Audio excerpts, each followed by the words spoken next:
Kimchi, the spicy fermented vegetable dish, is one of the best-known Korean foods. It is already served in restaurants and sold in major supermarkets around the world. Now we have kimchi seasoning, which is taking the kimchi experience to a whole new level.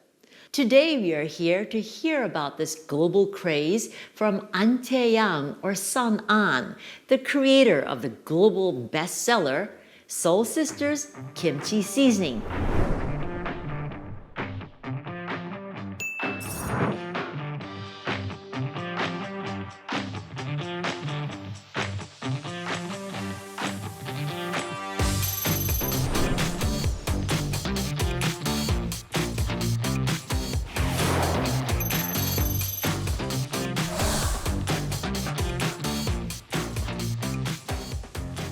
Welcome to the Globalists, Sun. Thank you for having me.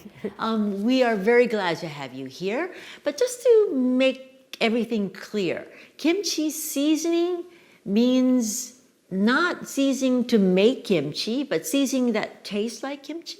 Actually, it's both. It's both. Yes, you can make a kimchi in a very quick way, but also we wanted to create the flavor of kimchi in powder form. Oh, how do you make kimchi out of the seasoning? Because kimchi is a very complicated process. Yes, so we collected all the ingredients to make kimchi, and then we into powder form. We mix them. We also have to go through the fermentation process. Oh. Then we just put in the water bottle.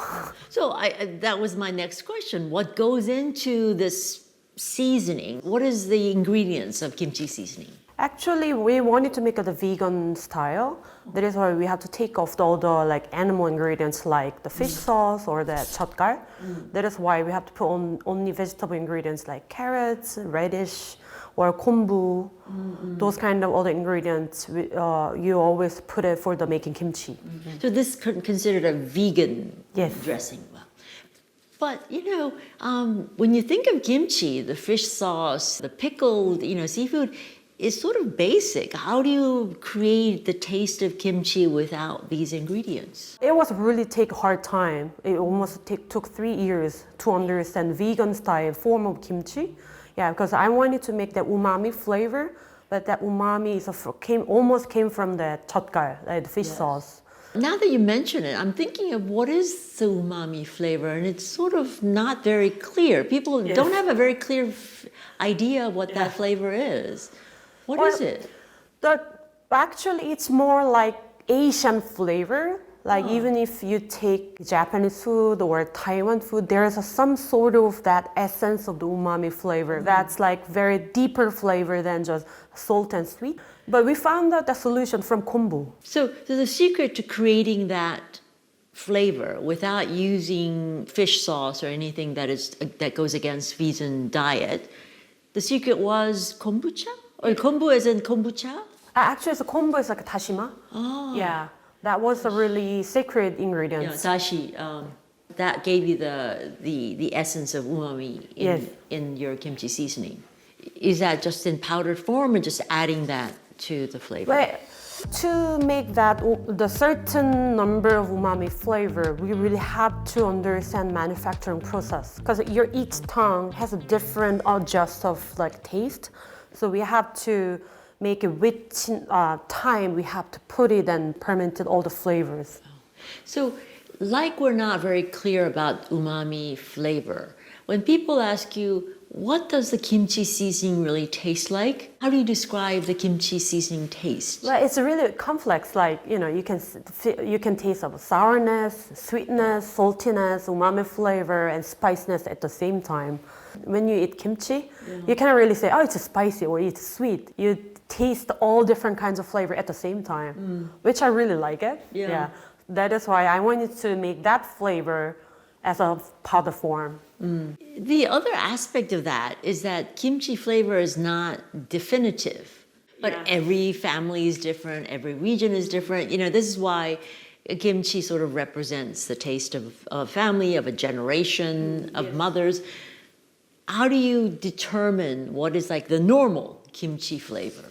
Well, I really want to into that authentic flavor, but it was really hard because each neighbors or everyone has their own menu of ingredients how to make kimchi.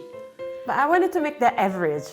And Average. that average of how we describe of kimchi, not just only really spicy, not only really sweet, that balance. I wanted to want to really find out the balance of the kimchi flavors. How do you make the right recipe? I have to taste every day, every single day with different kinds of food. Okay, you must have tasted kimchi from everywhere. Yes. Even yesterday, I tasted kimchi in Australia. Really? Yes. But why? Because you wanted to sort of understand the Australian likings towards kimchi, what the unique flavor of kimchi would be like in Australia? Because before, when I started the Korean food before in 2010, almost a lot of foreign friends really hated it. Oh, yeah. I hated flavor, I hated smell. The smell. And I couldn't even find the really kimchi in the local supermarkets. But now everywhere I can find the supermarkets, especially kimchi, but all different flavors. Even if when I went to the States, when I went to even Japan, they have different kind of kimchi taste. It means that's what that locals like, or they adjust already. So we always buy the kimchi there in local supermarkets and tasted everything. But does that get incorporated into the seasoning? There's only one seasoning, right? Yes, it is. What difference does a local flavor of kimchi make? I mean, how does that affect your marketing of your kimchi Well, we seasoning? make the marketing strategy. It's different kinds of countries. So if we find that Australian kimchi taste, when we make the marketing strategy, especially making the recipes, we always try to adjust that flavors. Ah, I see. The use of the kimchi seasoning in the local dietary ways and what the taste of the local would be like is Yes. different. I see. So what did you find to be the most unique use of kimchi, your seasoning? It was really popcorn. Popcorn? Yes. Well, I'm not sure I would like kimchi popcorn. Well, actually, even though I'm the one who developed the kimchi seasoning, I never really thought about to spread the kimchi powder on the popcorn. And when we saw the reviews from the Amazon, Yeah. people said, I tried with the popcorn, it was very nice. And Really? I just try at home. Well, okay, I can see it now. Now you've thunk of it. Maybe people just do some pepper flakes. I guess kimchi seasoning might work because I saw your seasoning on Amazon. You know, kimchi seasoning was not just from Soul Sisters. You had a number of others, but you guys were pretty much the first. Yeah, we are the one. Actually, kimchi seasoning, the name, I was the one made it. Yeah. And so you made the name, you made the seasoning, and you were able to get it onto Amazon. But I hear getting it onto an Amazon is not easy. How did you convince Amazon to put it on their platform? Actually, first of all, you have to understand the regulation of exporting and importing to the States. Yeah, otherwise, even if you make very nice product, you may not into that market. But Amazon obviously was taking not a risk, but a venture. Getting kimchi seasoning selling it on their platform because it never existed before. I was very lucky because when we entered the kimchi seasoning first time, in the States all got shut down because of COVID-19. Yeah, 2021-22, in the States, a lot of shutdown really happened. Then a lot of newspaper or professors started mentioning because of a lot of kimchi, a lot of Koreans didn't get the COVID-19. Oh yeah, There are some news stories. Yes. I think I may have done one of those news stories myself. It didn't have a lot of scientific background, but I thought it was interesting that people were thinking that. Yes.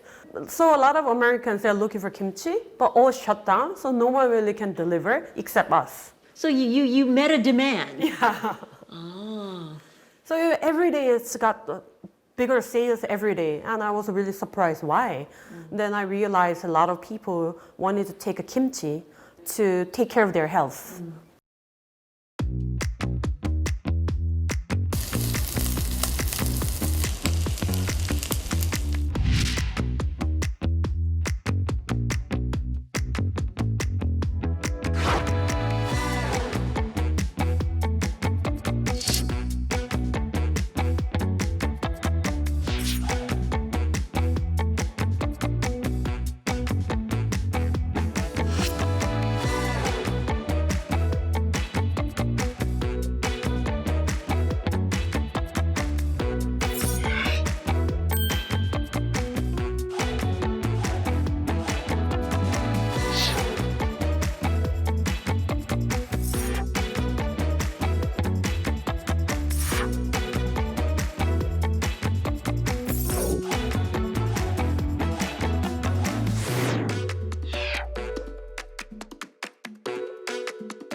김치 우동이라든지 이제 그냥 기본적인 제품을 먹어봤을 땐 정말 한국에서 먹는 것만큼 더 맛있고 실제로 이제 저도 이제 사가지고 야 이런 제품이 있다더라 하면서 해외 가는 친구들한테 하나씩 줘본 적도 있거든요. 그래서 그때마다 반응이 좋았어서 일단 제품이 좋으니까 더 이제 관심이 가게 되는 것 같아요.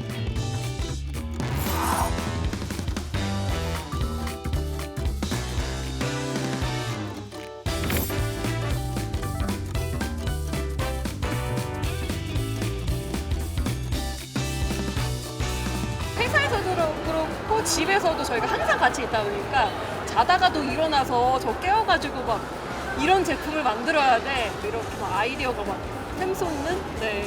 그럼에도 불구하고 저희가 서울 시스터즈여서 저희 자매여서 그래서 저희가 한국 제품을 이렇게 맛있고 다양하고 현지에 맞게 들고 나갈 수 있는 것 같습니다.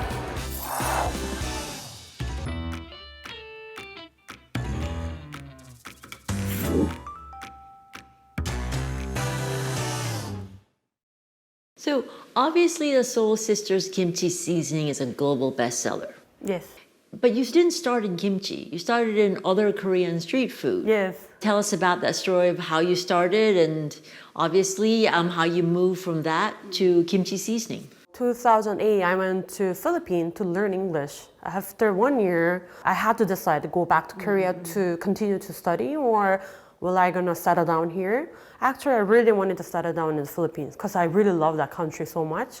I have to earn money. So I've been thinking about what am I gonna do. Then that time I realized I really love to introduce Korean food to my Filipino friends. I always go there, Korean restaurant with them and I kind of realized maybe that's my strength, which I didn't recognize before. So I said, okay, I'm gonna do Korean restaurant. So I called my sister. She was living in Korea. I told her like I found very good opportunity. Let's sell tteokbokki here. Oh. Then we started tteokbokki in 2010. So was tteokbokki in the nightstand successful? It was very successful at the end of the situation. Oh. But first time was really got crashed. Yeah, I mean, I'm sure it was at that time you were really introducing a new flavor. Yeah, and that time K-pop is getting really popular, but not yet into food. So when I introduced tteokbokki, they say it's really hot, too chewy. I didn't really like it, too expensive. So I was really confused. I thought everybody Loved Korean, loved my food. yes, but not really. I had to study a lot. So how did you change your products? I mean, did you change the taste? Of course, maybe change the price. How did you adjust yourself? First of all, I found out why I didn't make money well. Because people, when they pay certain amount of money for food, they wanted to make sure it's really give the satisfaction. But they really have no idea this tteokbokki give the satisfaction or not. That is why they really got confused or they resist to buy or new stuff. So I tried to find out that right market. Filipino friends, that moment they really like the K-drama. So I started find that a lot of their favorite actor actress eating the tteokbokki In the drama? in drama or in 포장마차. That kind of scene or image, I started introduce them. How? On the Facebook or if somebody else came, I show them image and they Put up really- photos Yes. and And- posters yeah. and things. So a lot of Korean drama fans or K-pop fans, they started to fall in line. They wanted to try that same experience. Even though they had no idea what the taste was like. That was really fun. So, but once they started tasting, they have to like it in order to come back. Each person have different reason to understand or accept delicious. Because for me, when I go to restaurant, I already know the food is really delicious because my mother or father already like that. Or different kind of reason people understand about that food is delicious. So we really aiming that K-pop fans. To sort of implant in their minds that already, because they're maybe favorite K-pop stars eating it, it's already delicious. Yes. And it's not about delicious. They really wanted to that same experience. Yes. So obviously the popularity of Korean dramas, Korean culture played a major role in your success? Yes. There's so many tons of Filipinos.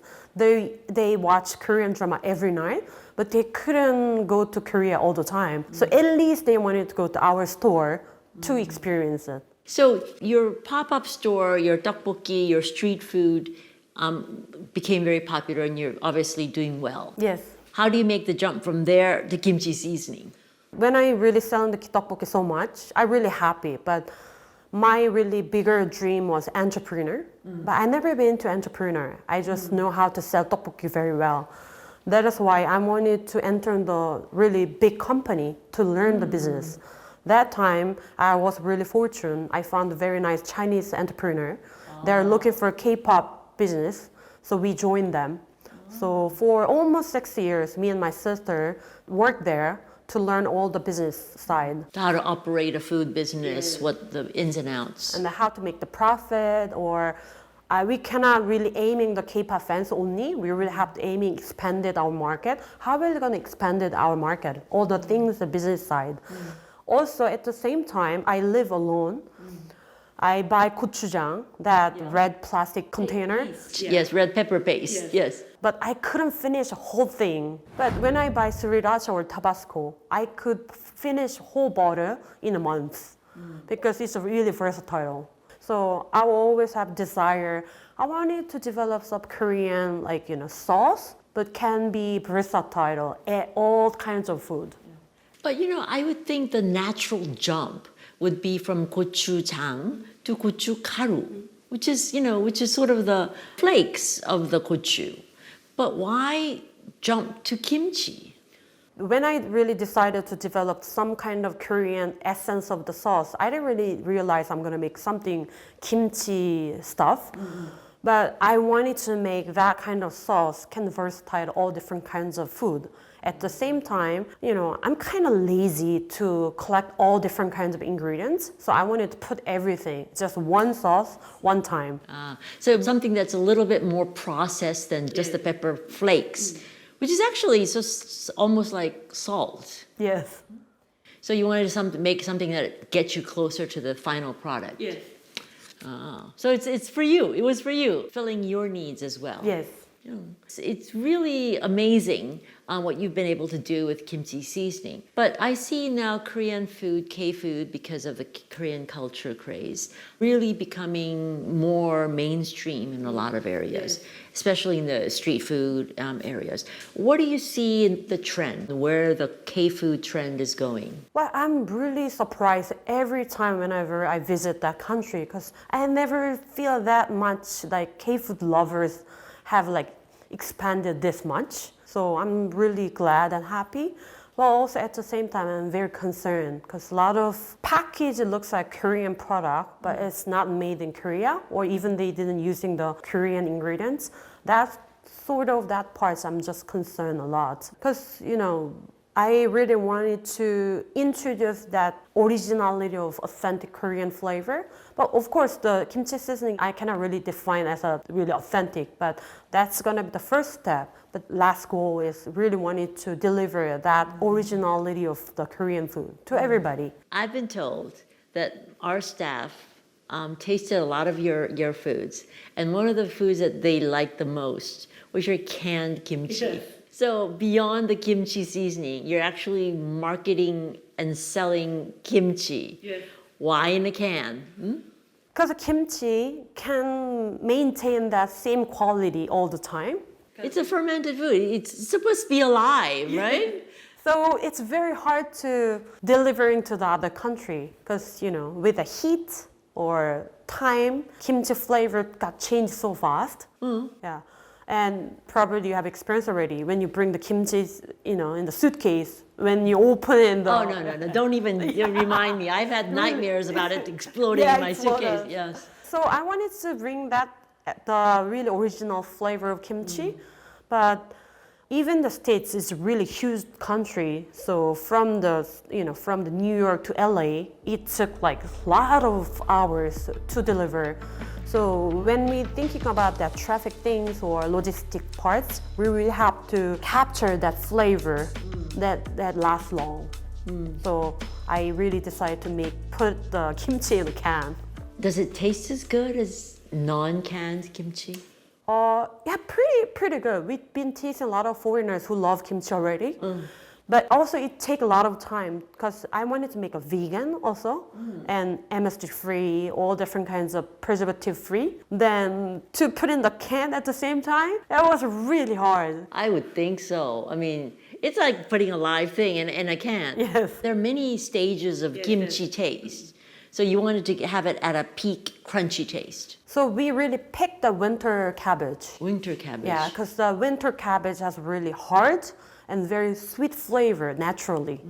So we really harvest that winter cabbage only. Which is the best time. Because that's when we do kimjang, which Yes. is really the massive kimchi making season. You do the kimjang in that proper winter time, take the winter cabbage, Yes. and then you can it Yes. to preserve its freshness. Yes. How successful is it? Are people really into it, or our staff love it? But, Thank you. Actually, yeah, especially European markets, they're really into it. Because in Korea, everybody has like two-door you have refrigerator. the kimchi refrigerator. Yes. But when you go abroad, the refrigerator is so small. So they wanted to put in the pantry. So it's easy to put in the pantry, and then shelf life is really long. They know that's not gonna be really get spoiled. And the flavors are really clean and also MSG free, or we put all the Korean ingredients. So especially European market, they're really into it. And it's relatively small, so you can uncan it and eat it once, and you don't have to put it back in the refrigerator. Because I think that's the one thing they don't want the refrigerator smell of kimchi Yes. all the time. Oh, it's a very, very smart idea. Do you have suggestions for how to combine your wonderfully tasting canned kimchi with other flavors? I mean, of course, rice, noodles, but what about a Western meal? I always introduce my foreign friends to try with the tomato soup. Tomato soup? Yes. Kimchi and tomato soup? Yeah, that's pretty good. And I always tell them, don't throw the kimchi water. That's the really key of the essence. That's the stew, almost like, yeah. So when you make the tomato soup or tomato stew, you just add 1 can, just pour it everything, and just boil. Very nice. Is it like kimchi jjigae? Like it's, Yeah, very similar to kimchi jjigae. But because of tomato, it's not really too spicy, not really too spicy, not too sour. It's really well balanced. So it's good for the winter time when you get cold. So I introduce my friends, they really try it, they really like it. I've never thought. Although I've seen some recipes, Korean recipes, where they actually suggest putting tomato in kimchi stew. Yes. So I guess it's sort of the other way around. The base is the tomato soup, and you just add the kimchi. Yes. Interesting. So we can see a lot of creative combinations in the future. So kimchi has come a long way. From the beginning when people thought it had a weird taste. From now your kimchi seasoning, and now even the combination with other foods. What is the future prospects for kimchi, and what it can do for the global taste buds? I think soon or later, the kimchi gonna be just like really common food everywhere on the home table. Yeah, when you eat barbecue or turkey barbecue, just you put the pickle. Beside the pickle, there will be kimchi. So it's would be as popular as a pickles. Yes, I truly believe that. Well, you gotta have to work really hard to do that. Yeah. Well, I hope you do, and I hope you're successful. Thank you. And we'll see that kimchi becomes a global food and not just Korean food. Yes. So thank you very much, and we expect to see you in the future. Thank you so much. So that's it for me. I'll be back next week with another globalist who's putting Korea on the map. Sun Ji out.